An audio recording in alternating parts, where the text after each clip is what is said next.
So today I'm going to try to rearrange these 10-gallon tanks because we have some space here that has 3 baby Crested Geckos. These are the first 3 that were born, and there's only 3 of them because this one's clutch mate passed away in the egg. But anyway, there's the other 2 back there. They're not too much bigger, and none of them are sexually mature yet, so once they're sexually mature, I will get them their own enclosure. But anyway, that's like the size of a 10-gallon. It's an Exoterra, and over here I have a 18 by 18 by 24 Exoterra with Pam in it. And Pam is a new Crested Gecko, and she hasn't been doing so well, but I think it's because of how cold it is in the rest of my house. So she was in the living room, and I moved her in here because I started to get concerned. So here's what I think I'm going to do. I have this goldfish tank that just has goldfish in it and like some lava rock and stuff. And then I have this tank which doesn't have anything but snails in it. And then this tank has rosy red minnows that aren't supposed to be in here. And then this tank has the turtle. I can't take these 3 tanks down yet.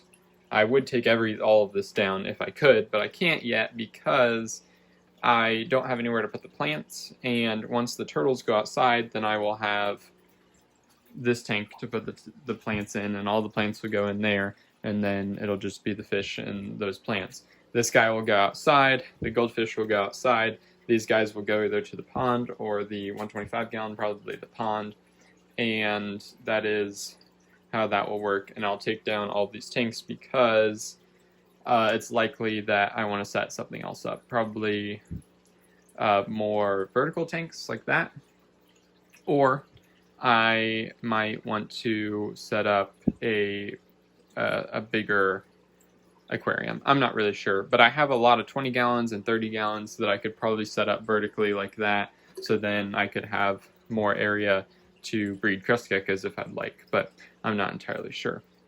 But for now, I want to move Pam's tank up here. So my thought process is there's nothing in here, there's no fish in here, move all the fish over to here and take down this tank and then move everything over, and then that'll clear space, and then this will just sit on the floor, but it makes more sense for the smaller thing to be on the floor. As I said, my eventual plan is to take down all of these 10 gallons as I can move the turtle outside for the summer, the rosy red minnows in with the rest of the community tank, and the goldfish also outside for the summer. When it comes to all of this moving around, this is kind of something that I have to do every single winter as I move the turtles in, and generally I have different situations and different animals every year. I kind of have to figure out how to fit it all into my room, and this year I decided to set up for 10 gallons to house all of the plants and the smaller animals that couldn't go in with the rest of the bigger turtles. This will not be a problem in the following years because the goldfish are grown up as well as the turtle is as well, and I no longer have the snails. In this place, Pamela has done a lot better. I don't know if it was because it was too cold, but she definitely has done better in my room, and she's been doing really well in general. Okay, so let's check up on some animals real quick. Here's Pamela. She appears to still be quite skinny, unfortunately, but she also appears to have eaten not her food, but I put Pangea in here, and she seems to have taken more liking to that. Trees are doing well, but Pamela seems to take better to the Pangea, so I'll continue with that. Darwin seems to be doing all right. Teddy's up there too. Then here we have the babies. I think these guys are doing all right.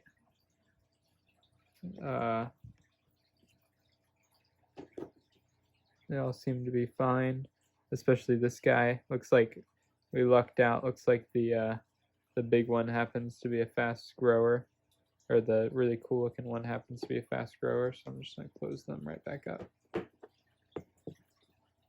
There we go. And these 4. This guy is definitely a fast grower. He's massive. Or no, this guy, both of them, both of these Darwin babies are huge. They might even be bigger than the ones that were born a month before them. They're just very large. There's Goliad sibling, and then the two teddy babies that are in here. So here we have the big one. Nice, colorful. There's either Goliad or their sibling, I'm not sure, honestly. And then I'd say this might be the sibling. Looks a little bit lighter. This is probably Goliad. Come on. So that's cool. Nice and dark. But I'll leave those guys alone. Down in there, the pothos is doing really well. I trimmed it back and it is grown back already, which is really neat. So I can basically just, it's my little pothos farm. And then I want to show an update on these three down here. So they're all coming out. This is the youngest of the three right out here in front. How you doing, bud? There we go. You're just gonna come right out. Some serious fringe on his legs there. Definitely shows no signs of being a male. I'm just waiting for these three to show signs of some specific gender. Then here's Chris here, the biggest one. Haha, he's so big. Oh, he's gonna jump too. He looks very similar in appearance. But again, I'm not sure that it's a male. And I'm starting to think it might be a female, but it's too early to tell, unfortunately. I don't know, they might be coming up on 8 months of age, so I feel like it would happen. But he definitely doesn't have a ball sack, from what I can tell, or a hemipenal sack down there, because you can definitely tell when it appears. And then, where is Finnick is up there. Let's see if I can grab him. He's generally a little bit more finicky, skittish. Yeah, he's gonna be difficult.